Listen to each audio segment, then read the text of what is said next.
کہ روزے کو کیوں واجب قرار دیا گیا ہے، اور اس کا جواب بھی شاید پچھلے آپ کے سوال میں کسی حد تک آ چکا ہے.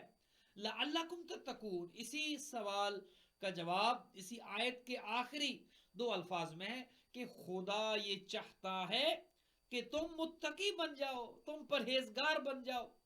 بنیادی طور پر خدا ہمیں متقی دیکھنا چاہتا ہے. خدا ہمیں گناہ گار نہیں دیکھنا چاہتا. خدا ہمیں جو ہے وہ ذلتوں میں، پستیوں میں ڈوبا ہوا نہیں دیکھنا چاہتا. خدا ہمیں نافرمان نہیں دیکھنا چاہتا. خدا ہمیں اپنے احکام کی خلاف ورزی کرنے والا نہیں دیکھنا چاہتا. خدا یہ چاہتا ہے کہ اس کا بندہ نیک ہو، اس کا بندہ پاک صاف ہو، اس کا بندہ اطاعت کرنے والا ہو، اس کا بندہ فرما بردار ہو. خدا نے جس مخلوق کو، انسانیت کو، انسانوں کو خلق کیا ہے، وہ انسان ہو، وہ بندہ ہو، وہ عبد ہو، اور اپنے معبود کی اطاعت کرنے والا ہو، اور اپنے خدا کو ماننے والا ہو، خدا کے احکام کی پاسداری کرنے والا ہو، اپنے نبی کے احکام کی اطاعت کرنے والا ہو، اپنے امام کا تابع ہو، امام کی اطاعت کرنے والا ہو. تو بنیادی جو وجہ کی جو آپ نے پوچھا ہے کہ روزے کو کیوں واجب قرار دیا گیا، وہ یہ کہ خدا چاہتا ہے کہ انسان متقی ہو جائے. اور روزہ ایک ایسی عبادت ہے جو انسان کے تقوی میں بہت ہیلپ کرتا ہے. ویسے تو جتنی عبادات ہے، مثلا نماز ہے، وہ بھی انسان کو متقی بناتی ہے. زکوٰۃ بھی انسان میں تقوی پیدا کرتی ہے. دیگر جتنی بھی عبادات، سچ بولنا جو ہے وہ انسان کو متقی بناتا ہے. لیکن روزہ جو ہے، اس کا بہت زیادہ کردار ہے اور اہم کردار ہے انسان کو متقی بنانے میں. اور اس کی وجہ یہ ہے کہ سب سے پہلے تو روزے میں ریاکاری نہیں ہو سکتی. روزہ ایک ایسی عبادت ہے جو ایک انسان خود جانتا ہے کہ میں روزے سے ہوں یا نہیں ہوں. آپ اگر گھر سے نکلتے ہیں، کھا پی کے نکلتے ہیں، اور باہر جا کر آپ کہتے ہیں کہ میں روزے سے ہوں، کسی کو کیا پتا کہ آپ کا روزہ ہے یا نہیں. آپ لوگوں کو بتاتے رہے کہ میں تو روزہ میں نے رکھا ہوا ہے، اور آپ نے روزہ نہ رکھا ہوا ہو. تو روزہ ایسی عبادت ہے جو ہر انسان کو اپنی ذات میں پتا ہوتا ہے کہ میں روزے سے ہوں یا نہیں ہوں. اور جب ایک انسان روزہ رکھتا ہے تو روزہ فقط بھوک یا پیاس کا نام نہیں ہے کہ انسان نے مثلا سحر سے لے کر افطار تک آپ نے کچھ نہیں کھایا تو آپ نے کہا میں روزے سے ہوں. نہیں، روزہ آپ کو متقی اس لیے بناتا ہے کہ روزہ آپ سے بہت سی چیزوں کو چھڑوا دیتا ہے، بہت سے گناہ روزہ آپ سے چھڑوا دیتا ہے. مثلا ایک عام انسان کہ جو عام حالات میں جھوٹ بولتا ہے، روزے کی حالت میں وہ کہے گا کہ نہیں بھائی میں تو ماہ رمضان میں تو جھوٹ نہیں بولوں گا، عام حالات میں جھوٹ بولتا ہوں، میں نے تو روزہ رکھا ہوا ہے لہٰذا آج میں جھوٹ نہیں بولوں گا. لہٰذا ایک برائی روزے نے چھڑوا دی، جھوٹ چھڑوا دیا روزے نے.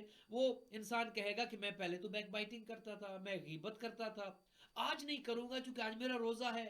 اگر میں نے روزے میں بیک بائٹنگ کی تو میرا روزہ قبول نہیں ہوگا. تو گویا ایک برائی روزے نے اور چھڑوا دی. پھر اسی طرح آپ چلتے جائیے، جتنی بھی برائیاں ہیں، ماں باپ کا کہا ایک بچہ نہیں مانتا تو وہ کہے گا نہیں آج تو میں نے ماننا ہے، میں نے روزہ رکھا ہوا ہے، میں نے ماں کو نو نہیں کرنی، ماں کی کو ڈس ریسپیکٹ نہیں کرنا، ماں کی بے احترامی نہیں کرنی چونکہ میں نے روزہ رکھا ہوا ہے. اگر روزے میں یہ سب کچھ کروں گا تو روزہ قبول نہیں ہوگا.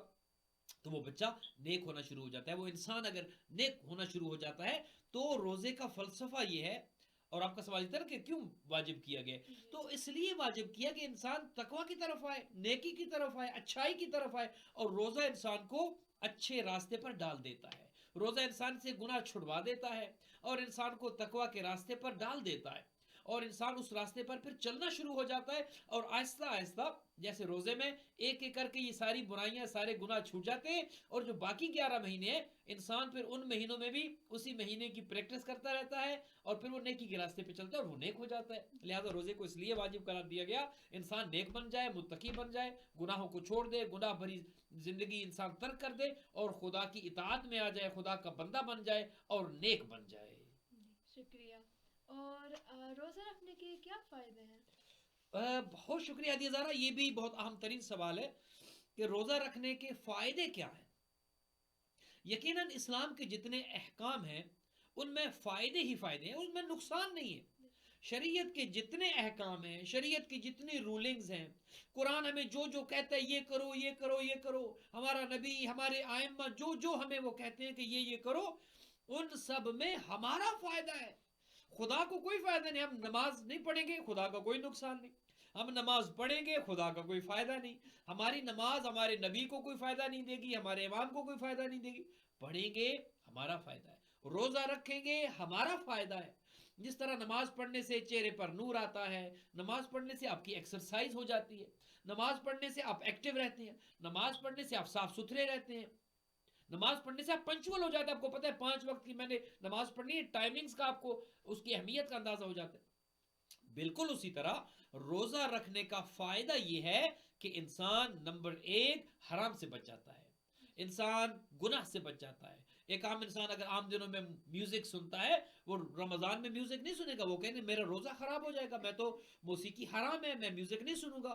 اور جب وہ میوزک ماہ رمضان میں نہیں سنے گا، اس کا فائدہ یہ ہوگا کہ آہستہ آہستہ باقی مہینوں میں بھی وہ میوزک نہیں سنے گا، چونکہ یہ شریعت نے حرام قرار دیے.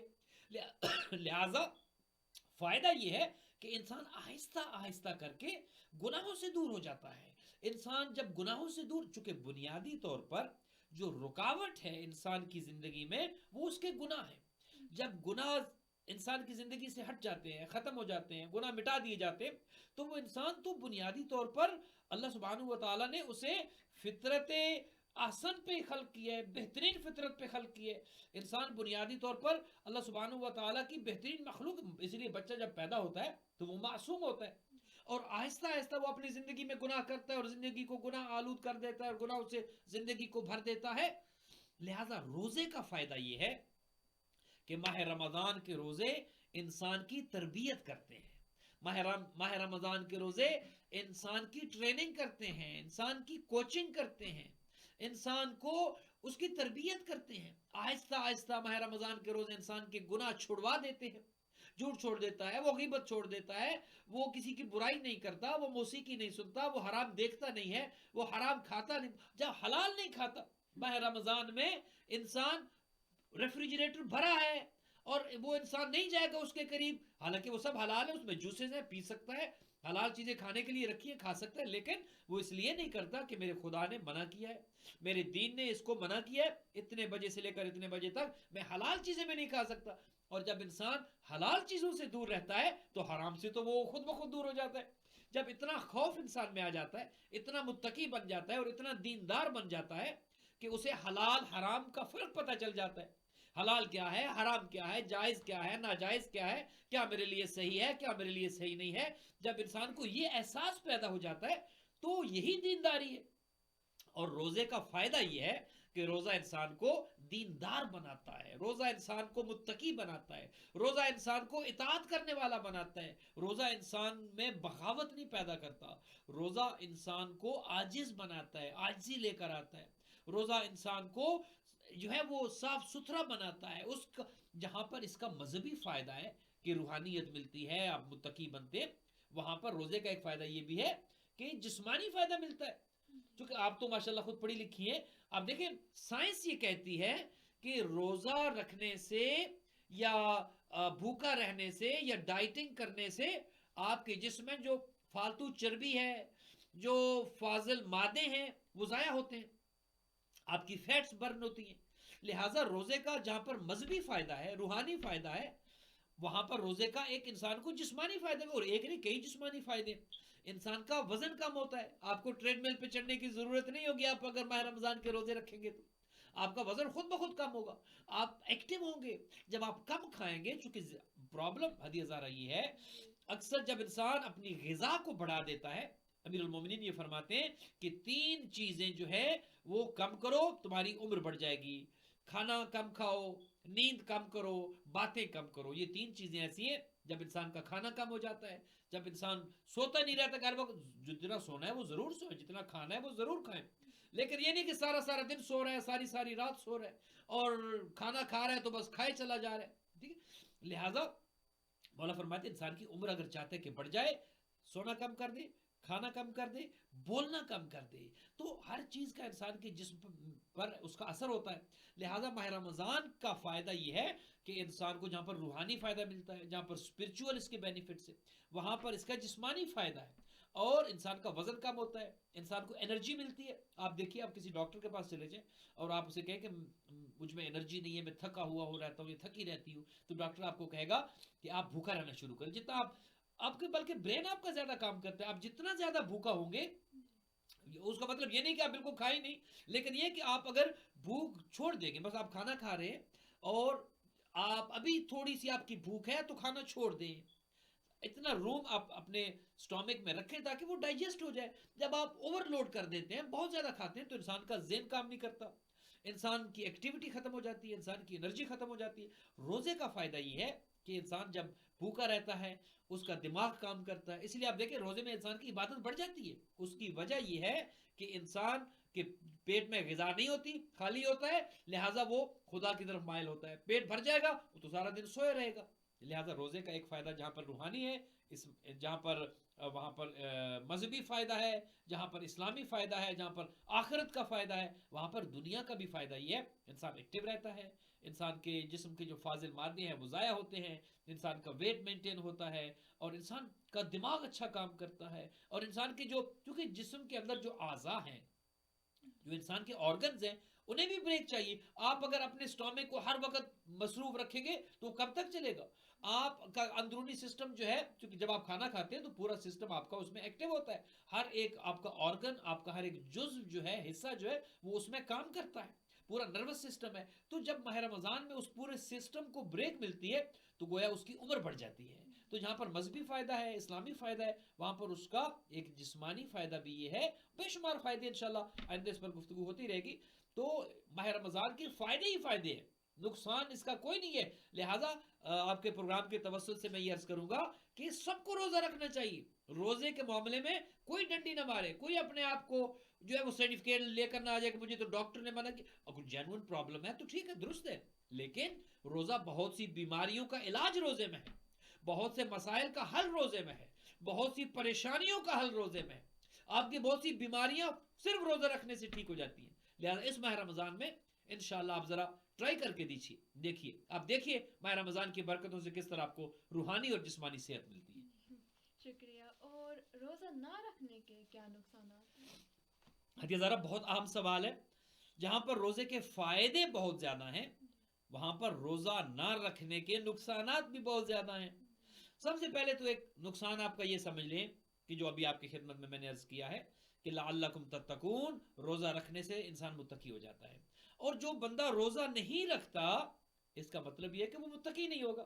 جب ایک بندہ متقی نہیں ہوگا، اس کا مطلب یہ ہے اس میں خوف خدا نہیں ہوگا، وہ خدا کو ماننے والا نہیں ہوگا، وہ خدا کی ماننے والا نہیں ہوگا، وہ نبی امام کے فرمان پر عمل کرنے والا نہیں ہوگا. اور جب ایک بندہ تقوی کے راستے سے ہٹ جاتا ہے، وہ پھر شیطان کا بندہ تقوی کا مطلب ہے بندہ خدا کا بندہ ہے، وہ خدا کی مانتا ہے، وہ خدا کو مالک، رازق، محیی، ممیت سمجھتا ہے، وہ صاحبان تقوی میں وہ خدا کے احکام پر عمل کرتا ہے. اور جب ایک انسان متقی نہیں ہوتا، جو کہ روزہ نہ رکھنے والا، یقیناً وہ متقی نہیں ہوتا، وہ تقوی صاحبان تقوی میں سے نہیں ہوتا.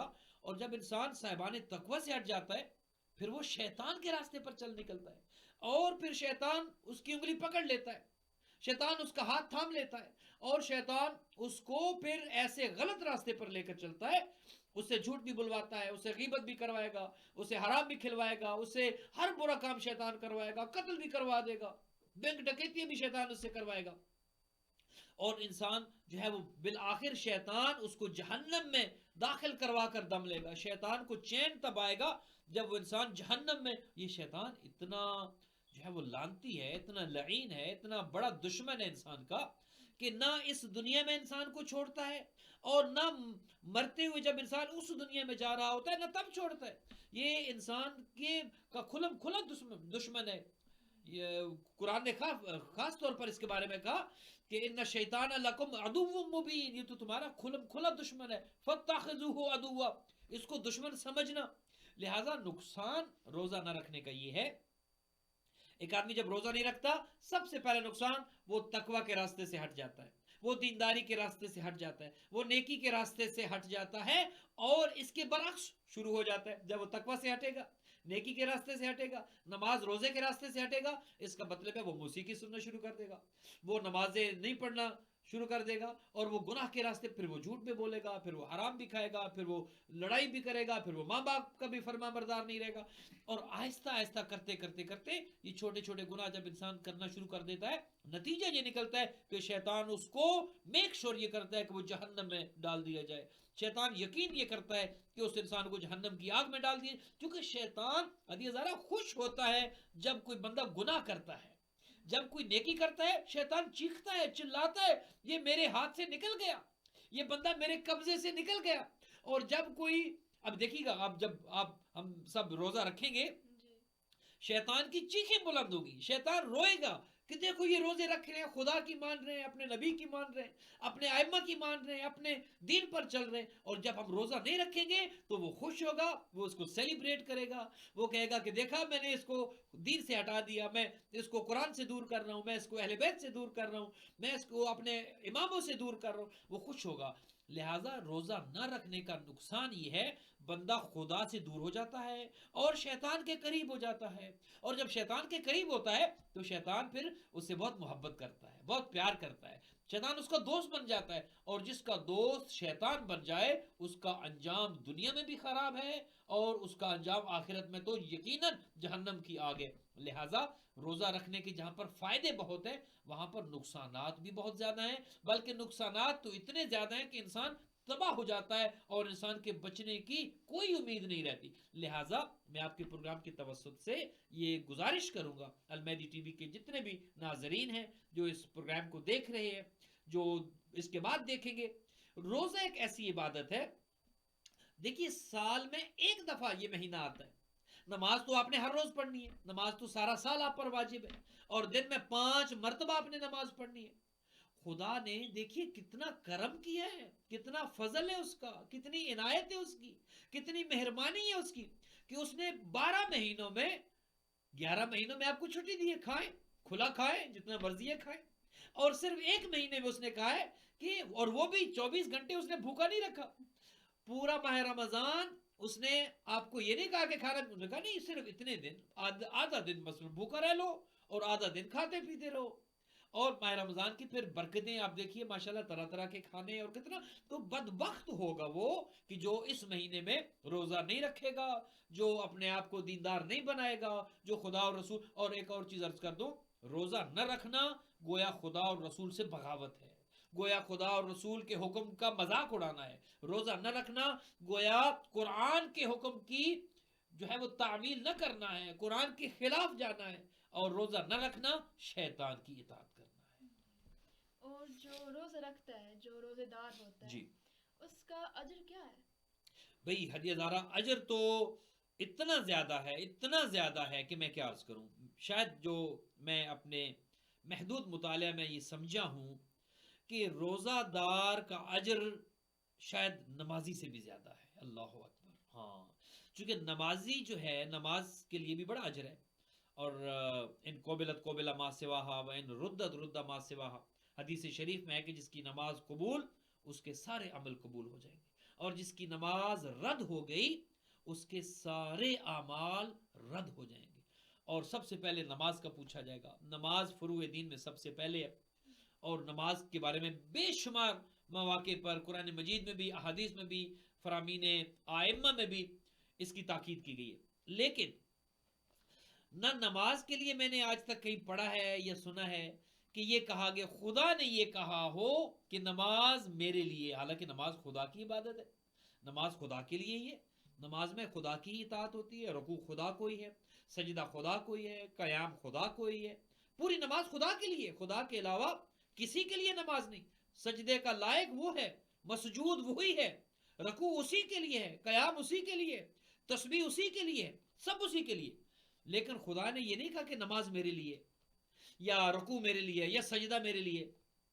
لیکن اب روزے کی اہمیت دیکھیے اور اجر روزے کا دیکھیے جو آپ نے پوچھا ہے کہ روزے کا اجر کتنا ہے. خدا کہتا ہے الصوم لی، روزہ میرے لیے ہے، وَأَنَا أُجْزَى بِهِ، اور اس کے دو طرح سے ترجمہ کی جا سکتے ہیں، اور میں ہی اس کی جزا دوں گا، یا دوسرے الفاظ میں خود اس کی جزا ہوں. اللہ اکبر. اب دیکھیے جس بندے کو خدا کہے کہ تو نے روزہ میرے لیے رکھا ہے، میں تیرا ہو گیا ہوں، اور اتنی دیکھیے اس سے بڑی جزا کیا ہوگی, اس سے بڑا اجر روزہ دار کے لیے کیا ہوگا جسے خدا یہ کہہ دے کہ میں تیرا ہو گیا ہوں.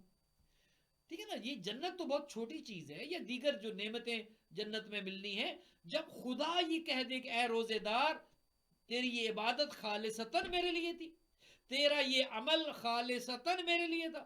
چونکہ روزے میں دکھاوا نہیں ہے, روزے میں ریاکاری نہیں ہے. نماز آپ پڑھیں گے تو لوگ دیکھ کر آپ کو نمازی کہہ سکتے ہیں, آپ نماز اس لیے بھی پڑھ سکتے ہیں کہ لوگ آپ کو نمازی کہیں, یا باقی آپ جو ہے وہ دین کے کام کریں تاکہ لوگ آپ کو دیندار کہیں.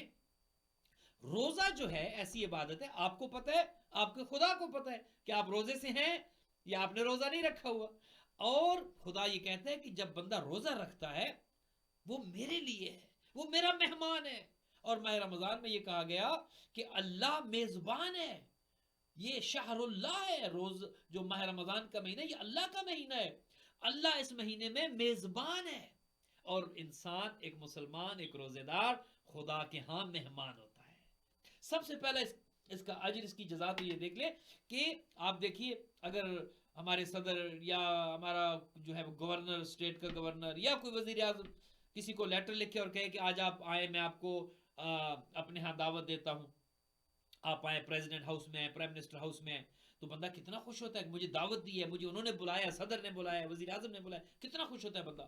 اب دیکھیے وہ جو سب صدور سے بڑا صدر ہے, وہ جو سب حکمرانوں سے بڑا حکمران ہے, وہ اس مہینے میں بلا رہا ہے کہ آؤ میں تمہارا میزبان ہوں, آؤ میں ہوسٹ ہوں تمہارا, تم سب میرے مہمان ہو, آؤ میرے دسترخوان پر آؤ.